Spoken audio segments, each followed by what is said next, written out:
Hey my dear pirates, you are on channel Straw Hat's One Piece Theories, and in today's video we're going to talk about Shanks and his sacrifice at the end of One Piece. Now that Shanks is becoming a more active character within the storyline as he starts moving the pieces of the One Piece world board around, it can clearly be seen that Shanks is onto something big.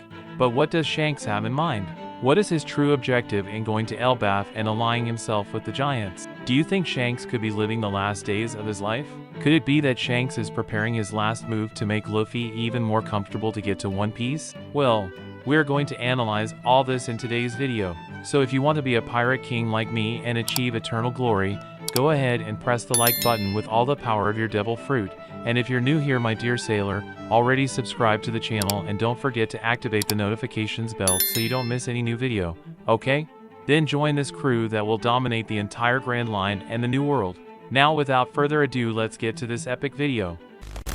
And well my dear pirate, Shanks is one of the most mysterious characters in One Piece. With every new move he makes, Shanks makes the seas, the government, people around the world and even the most powerful and dangerous pirates turn their attention to him. And this time was not different. After announcing in chapter 1054 that it was time to go get Joy Boy's treasure, the One Piece, this time Shanks landed in Elbaf, the land of giants, at the same time that Kid goes directly there. That is, we will finally be able to see Shanks fight. Although he told Kid to just leave the road Poneglyph and go away, I believe Kid won't do that. He wants to face Shanks even because he wants revenge because of his arm that was torn off in a fight against Shanks' pirates. That is, my dear pirate, in the next chapters we will be able to see Shanks fighting for the first time after 25 years of One Piece. However, like I said, Shanks is mysterious. He himself said that he didn't want to meet Luffy right now and that for now he and his crew should go see what Bartolomeo was doing with their territories, but Shanks stopped in Elbaf before.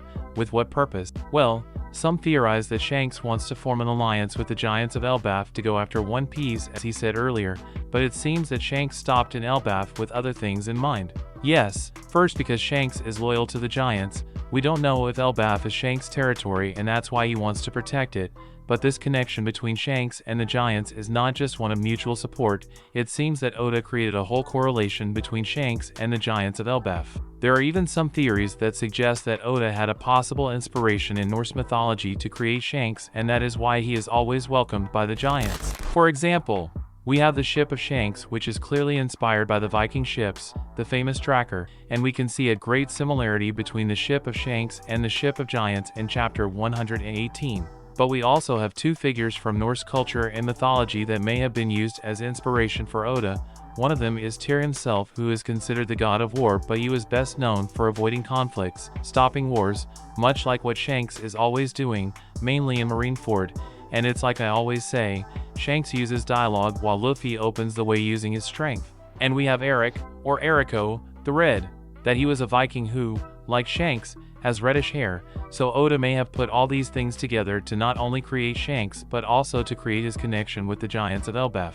So if Shanks plans to use the Giants to get to One Piece more easily, well, that would be a good plan, but I believe in something else and that's why I said that Shanks might end up sacrificing himself at the end of One Piece. Shanks, besides visiting his territories to check possible attacks from enemies like Bartolomeo and Kid, it also seems to me that Shanks is meeting old friends. When he tells Ben Beckman that it was about time to go after One Piece, he may have understood that he has already fulfilled his life goal. Luffy has already become powerful and self-sufficient, so what is left for Shanks to do is to fire whomever he can, protecting territories from enemy attacks, also because there are probably people living in those territories that are protected by Shanks, so that later, he can finally go to Laugh Tale and prepare for the last battle of his life. We already know that the world government is moving too, and soon the admirals will start to act. The end is near, and Shanks knows that at the right moment he will have to make a definitive choice. And if we stop to analyze, this is indeed the role of a great master,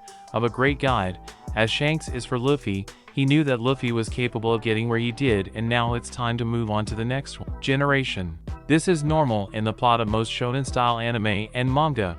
Shanks sacrificed his arm for Luffy and he can do it again, only this time to hold back the world government, the admirals and even Im-sama. Only different from losing just one arm, Shanks this time can lose his life. And thinking with the mind of someone who has consumed various types of shonen anime and manga for 30 years, I can see that this can really happen. It's almost as if the hero's journey is being completed and now the master has to sacrifice himself to protect his disciple and leave his legacy. When a character like Shanks, who is someone who is in the plot only as a master who has to guide the hero, starts appearing many times, it's almost certain that something will happen to him.